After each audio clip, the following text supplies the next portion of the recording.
Welcome to Conversations for the Animals. I am Lisa Tynan with Houston Pet Set, and I am joined today by two documentary filmmakers who are making incredible changes in society just behind a camera. I'm really excited to talk today about their current project, which is premiering the end of this month, called For the Animals. And it is all about the animal welfare crisis that we are facing here in Houston and, also in the state of Texas and in the entire country. So I am joined today by Sadhvi Siddhali Shree and Sadhvi Anubhuti.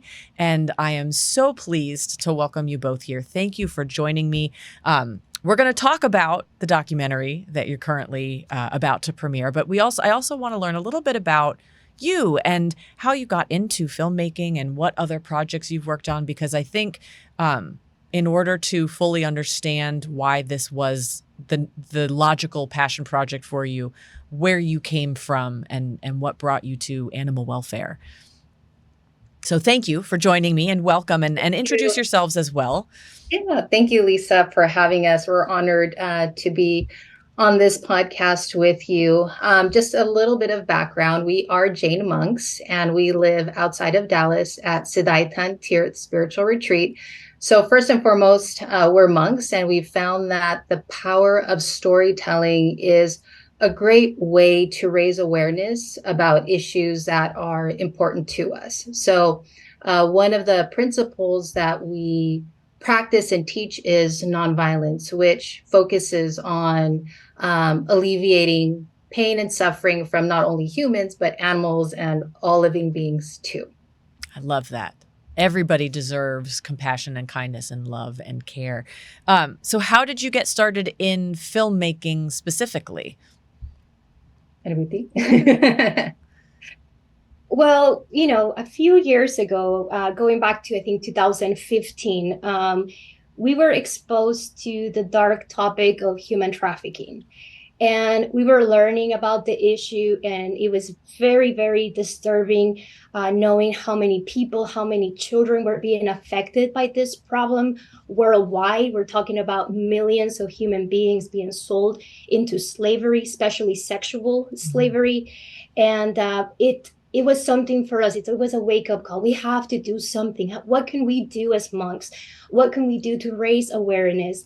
And I guess going back to Sadhvi Siddhali Shree, her passion for just making films and using the camera, and us being both creatives, the idea came to, what if we can create a film, a little film, small film that we can produce, direct, and maybe show it to our small community just to raise awareness about the issue.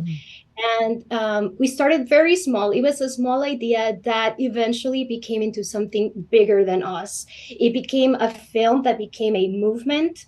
We started fundraising. We thought maybe, with $5,000, we can create this little film, this project. And we gained support from a lot of people. We got more support to make a bigger project and film. And it was incredible, the result, the outcome of the first film that we produced back in 2000, started in 2015, and it came out in 2017. The movie is called Stopping Traffic. And we were exposing the issue of sex trafficking worldwide. And we had a lot of success. It became an award-winning documentary. Yeah. And from that, we launched our nonprofit called Stopping Traffic. So we now support shelters and survivors of human trafficking. And so that was kind of like the beginning, where we saw the potential and the power of filmmaking to raise awareness about the issues that we deeply care about. And we want to find solutions to stop them. And so that was the beginning. And now we are on the third documentary, basically. Did you have any training in filmmaking? Is this all self-taught? I mean, you make beautiful, beautiful work, and if either way, it's coming into a beautiful project and an amazing product. Google's been our best teacher. Really? YouTube. Yeah. Wow. I had a little bit of experience in TV production in high school. Very little. I was actually more on the in front of the camera versus behind the camera. Okay. But searching how to position cameras, what kind of equipment to get, what kind of lights, and we need an editor or whatever, just learning about the team and producing, and how to get into film festivals or qualify for an Academy Award, which we have done with our last 2 films. Wow. It's really, the information is out there. We're just passionate and resourceful about it. That's amazing. I see in my head, I'm just like, surely, you have a degree in it. No, this is all self-taught. That's amazing. Yeah. That just makes it even more impressive. So then from your human trafficking, what was the journey, not your human trafficking, your film about it? How did you make the transition into animal welfare? What was it that brought it to your attention? What's funny is that it was human trafficking that led to this topic. We were in Houston, so we don't live in Houston. We live outside of Dallas. I grew up, you can say, in Houston for 20 years. I lived there. And through our first and second film, we were going back to Houston, and we had a lot of support for our second film in Houston. Okay. And one of the events, we had supporters helping us fundraise for the second film. And during the second film, we had the pleasure to meet Tina and Tyson. Okay.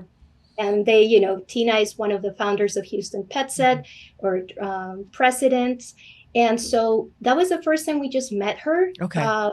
We didn't know what she did at that time, but we just interacted, and, they supported the event, they supported us.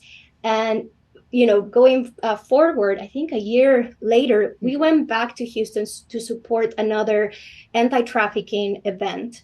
And we happened to sit with Tina, with Tama, and their mother. Yes. And we started talking. And, we knew a little bit of what they did because we became friends on Facebook. Of course. Yes. And the conversation began about the issue. And, we, especially me, I grew up in Houston. And when I heard there was a problem there, I was like, really? Where? Yeah. Right? So unaware of this problem. But it was going to, having these conversations with Tina and Tama that we really began to understand there was a crisis, not only worldwide, but in Houston. And that was very intriguing to know that in a first world country in the US, and then Houston, the 4th largest city, we had this problem. So that was kind of like the beginning of, us learning about the issue.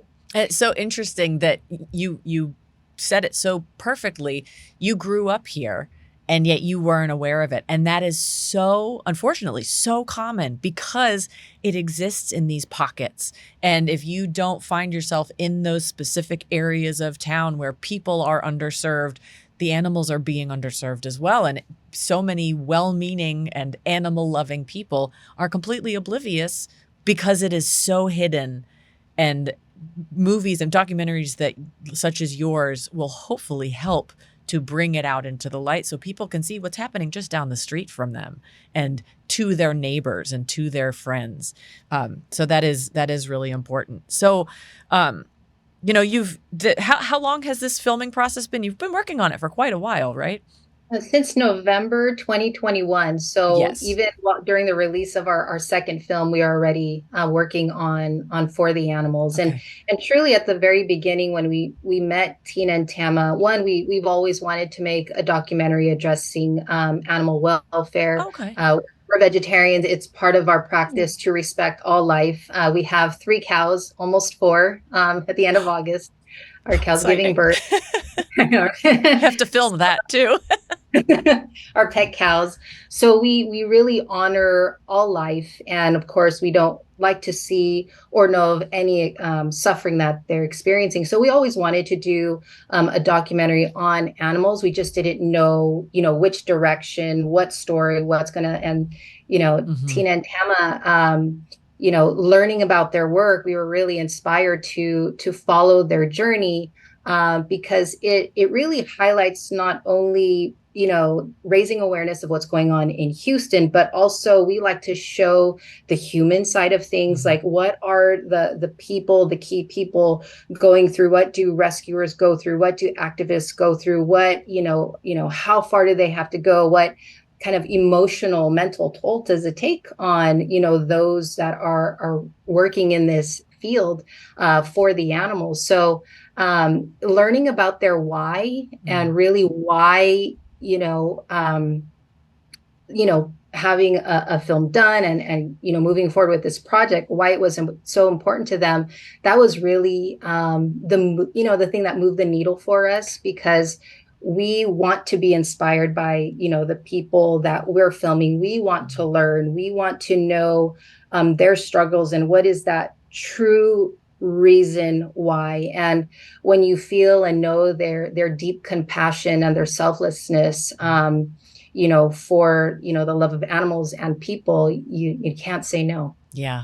So in those almost, I guess, 2 years now, what has had the biggest impact on you, and what has stuck with you, either good or bad or both, that have either carried you through the filming or, kept you going when things got difficult? I guess for me, personally, just knowing the dimension of the problem. One thing is like, okay, yes, we know that animals are suffering. But when you begin to really look at the statistics, when you learn that 6.3 million animals enter the shelters, when you learn that 10 million animals die from abuse in the US alone, right? And only 3.2, I believe, animals get adopted. So what happens to the rest of the population? So it's massive, the problem, when you put it in a global perspective. How many animals are dying? How many animals are suffering? And I don't think it's not a matter of people not wanting to help them. I just don't think people know enough about the problem. And what's, that's kind of like the impact in a sad way, but in a positive way for me is to know that there is hope. There is a solution. It's a solvable problem, because we have seen it become a solvable issue in many parts, here in the US and worldwide. So I think it's just a matter of continuing to raise awareness about it so that we can fully eliminate this pain and suffering that the animals are experiencing in the streets and in the homes of people. Yeah. Yeah. It is definitely sometimes overwhelming when you're confronted with the problem, but like you said, there is a way forward. There is a path, and it is something that you talk about a lot in the documentary. And obviously, we don't want to spoil it here, but what are some of the things that you learned in this process as the way forward? What do you hope that people are going to take away from this as a positive outcome? You want to go first? I think inspiration to take action. Awareness, it's the most important thing. Becoming aware of the problem, becoming aware of the solutions, and becoming aware of how each person can do something to solve the problem. And, you don't have to be a philanthropist. You don't have to have a lot of money. You don't have to, have all these resources. Every person can do something about it. And, it's just finding out what can they do to solve the problem. I think for me, kind of going back to the previous question, I think, and this goes along the lines of hope, really seeing the resilience in people, how determined everyone is. That's that growing movement. That's the excitement. That's the inspiration. That's truly the hope, because when you bring together people from different backgrounds, different ways to, contribute and help the issue, it creates this strong sense of community. So now you have this growing movement that is really trying to help, the animals who are voiceless.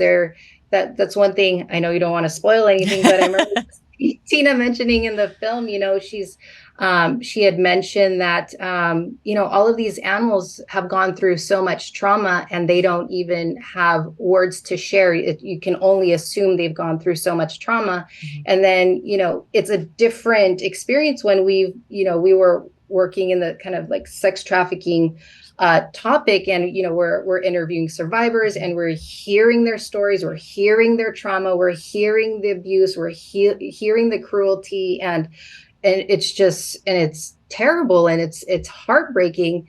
And then there's souls that don't have a voice, right? And you can only assume they've been traumatized and you don't know what they've gone through. But again, on the other side is the people, the resilience, the care, the compassion, the unconditional love for the animals. And our hope is, it's, you want to love animals, but you also have to love yourself too, right? In order to help the animals, you have to help yourself as well, because if you lose that balance or you lose that sense of self, then how are you going to help more? So again, with For the Animals, it just shows not only the crisis, but also, the human, the universal side. Mm-hmm.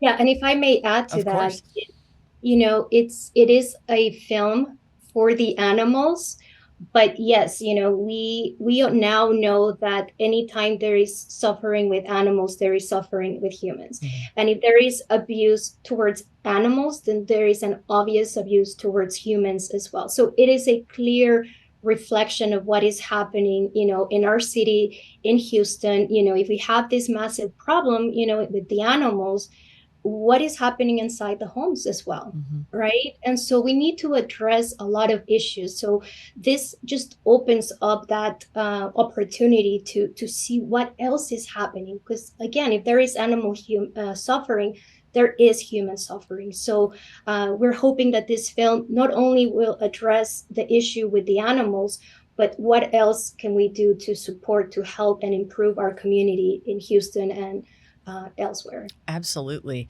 Were there any people or animals or combination thereof that stuck out to you, that stuck with you? That I know, having seen the film, and it is so beautiful, there are some really striking moments, but of course not everything makes the final cut.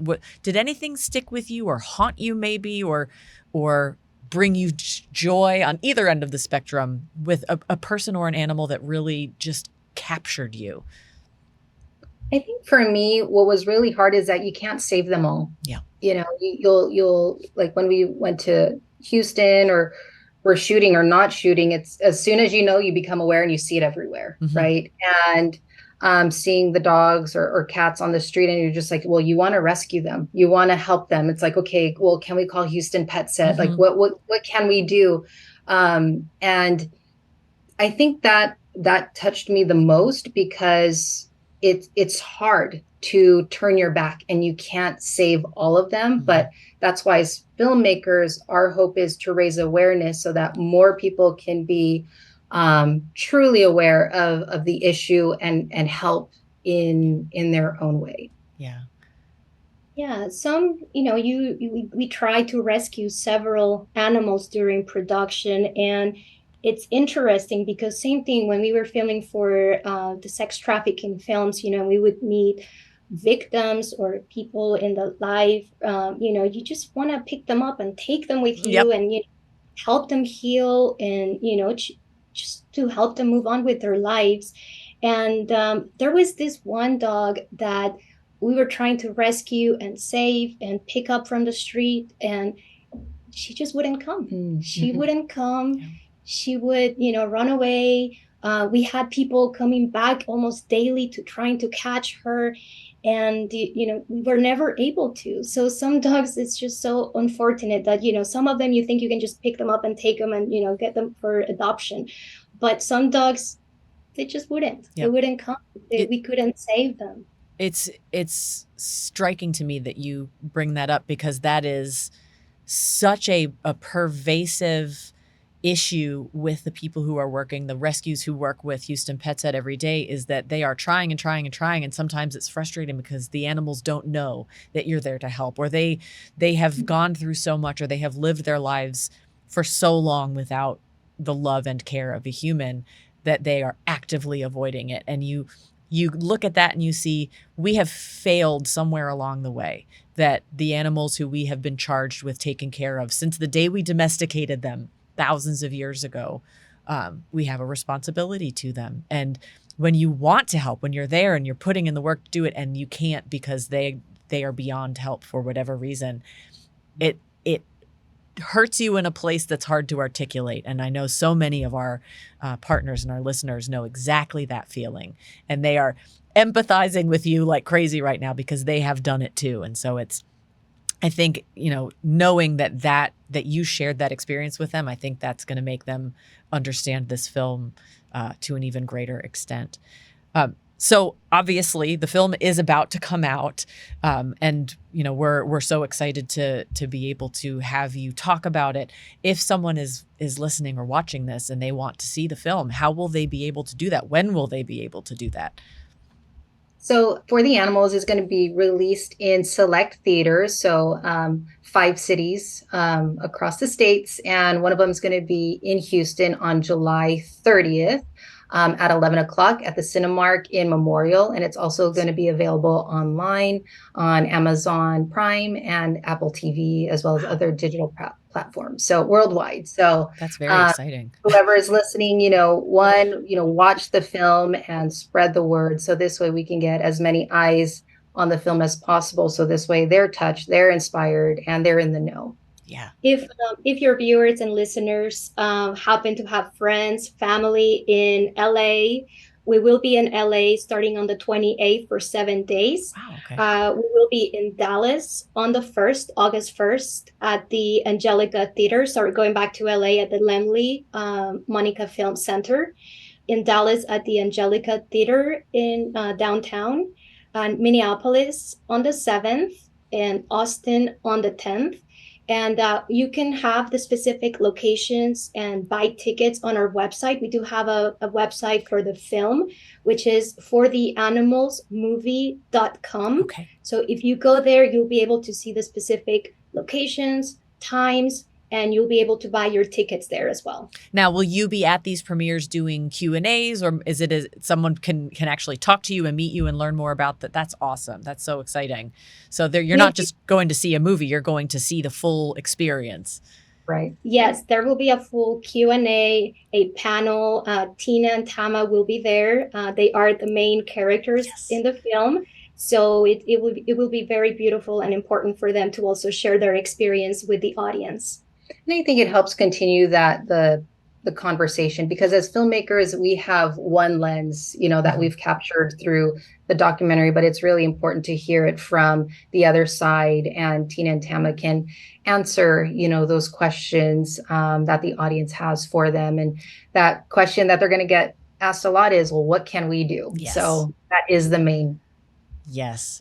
And it will be, I think it's wonderful, here in Houston, we're in it, we're living it every single day, but other cities who, especially, I love that you're premiering it also in Minneapolis, number one, because Tina and Tama are from Minnesota, of course, that's wonderful, but that's where we're sending animals from Houston. And so many people ask us here, why are you sending animals up north? And we keep telling them, they don't have the same crisis we're experiencing here. So I think it'll be really valuable for other cities to have their eyes opened to see what is happening here in Houston, but in the South as well. And hopefully get people motivated and mobilized across the country, because it's a solvable crisis, but only if we all work to solve it. So I think it is incredible that you have chosen to do a deep dive on this topic. It is important. And, as someone who has worked in animal welfare my whole career, I am grateful personally that this is getting the type of attention that you have given to it with the kind of love and care that you have shown it. So thank you on a personal note for doing this film. And we're very, very excited to see the kind of traction it gets and the eyes that it opens across the country and across the world. Obviously, we wish you great success with it. And thank you again for appearing on our podcast, Conversations for the Animals. We're so grateful. Thank you, Thank you Lisa. so much to you, to the audience for tuning in. We do ask for everybody to please share with your friends, with your family. The more people that can watch it, the more that we can make a difference. So thank you so much. And a big thank you to Houston Petset, which is doing incredible, important work. So, we're excited for all of us. Thank you so much. This has been Conversations for the Animals. We will see you next time.